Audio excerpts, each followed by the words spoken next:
ஜெய் பீம். எல்லாருக்கும் வணக்கம், ரொம்ப நன்றி. ஆக்சுவலி வந்து மாரி செல்வராஜ் மேலே இருக்கிற பொறாமையை விட ராம் சார் மேலே தான் எனக்கு அடிக்கடி பொறாமை இருக்கும்.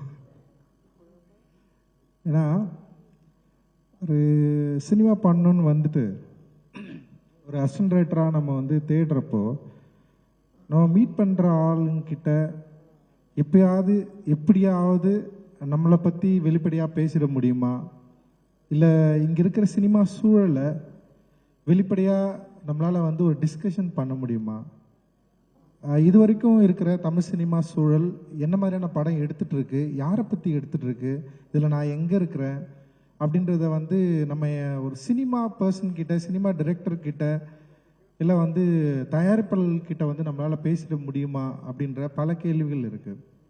நான் அசிஸ்டன்ட் ரைட்டராக என்னுடைய லைஃப்பை வந்து நான் ஸ்டார்ட் பண்ணுறப்பவே வந்து என்னுடைய படங்கள் என் லைஃப்பை பற்றி தான் பேசணும் அப்படின்றது தான் என்னுடைய இலக்காக இருந்தது. நான் அதனால தான் சினிமாவுக்குள்ளேயே வந்தேன் நான்.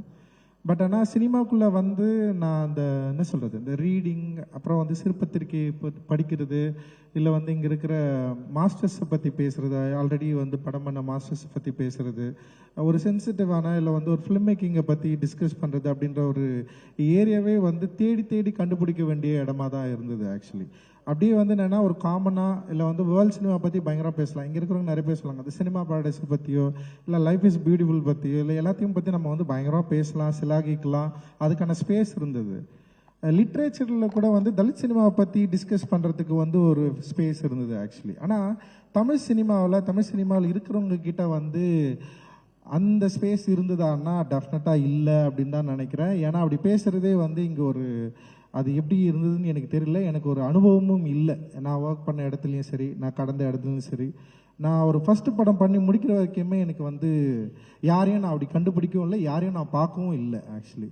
அப்போ வந்து என்னுடைய திரைப்படங்களில் வந்து நான் ஃபஸ்ட்டு வந்து ஒரு ஸ்கிரிப்ட் எழுதி முடிச்சுட்டு அதில் வந்து அம்பேத்கர் ஜெயந்தி, அம்பேத்கர் விழாவை கொண்டாடுவதை பற்றி ஒரு ஒரு எழுதியிருந்தேன். அதை எழுதி நான் ஸ்கிரிப்ட் சப்மிட் பண்ணுறப்போ வந்து அந்த பேஜ் மட்டும் கிழிச்சிட்டு கொடுங்க, ஏன்னா இங்கே இருக்கிற தயாரிப்பாளர்கள் வந்து அதை விரும்ப மாட்டாங்கன்னு சொன்னாங்க.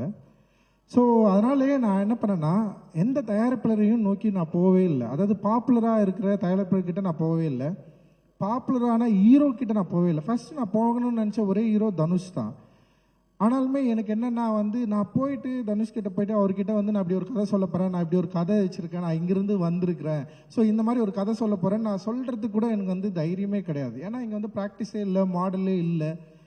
சரி, இதை எப்படி ஹேண்டில் பண்ணுறதுன்னு எனக்கு தெரியல. அதனால் நான் என்ன சொன்னேன்னா, நான் என்ன நினச்சேன்னா புது ப்ரொடியூசர்களை நோக்கி நகர்ந்தேன். யார் படமே பண்ணாத ஆட்கள் கிட்ட போயிட்டு நம்ம வந்து பேசலாம், படமே பண்ணாத ஆட்களை நம்ம வந்து மீட் பண்ணலாம்.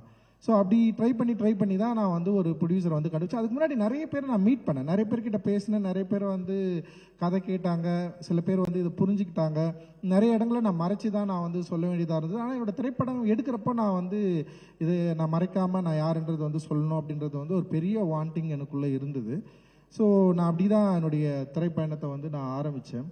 ஆனால் ராம் சார் மாதிரி ஒரு டிரெக்டரு அவர்கிட்ட நான் ஒர்க் பண்ணியிருந்தேன்னா ஒரு வேளை வந்து இன்னும் வந்து பயங்கரமாக வந்து என்னுடைய பாலிடிக்ஸை இன்னும் வந்து வெளிப்படையாக ஃபர்ஸ்ட் படத்துலேயே வந்து பயங்கரமாக பேசுறதுக்கான ஒரு வாய்ப்பு வந்து எனக்கு கிடைச்சிருக்கோம் அப்படின்னு நான் நினைக்கிறேன். அதை வந்து உண்டாக்கி கொடுத்த உங்களுக்கு, மாரி செல்வராஜுக்கு உண்டாக்கி கொடுத்த உங்களுக்கு, மாரி செல்வராஜுக்கு மட்டும் இல்லை, உங்ககிட்ட இருக்கிற ஒர்க் பண்ணுற எல்லா அசிஸ்டன்ட் டைரக்டருக்கும் நீங்கள் கொடுத்துருக்குறீங்க. அண்ட் வந்து ரொம்ப ரொம்ப சந்தோஷம்.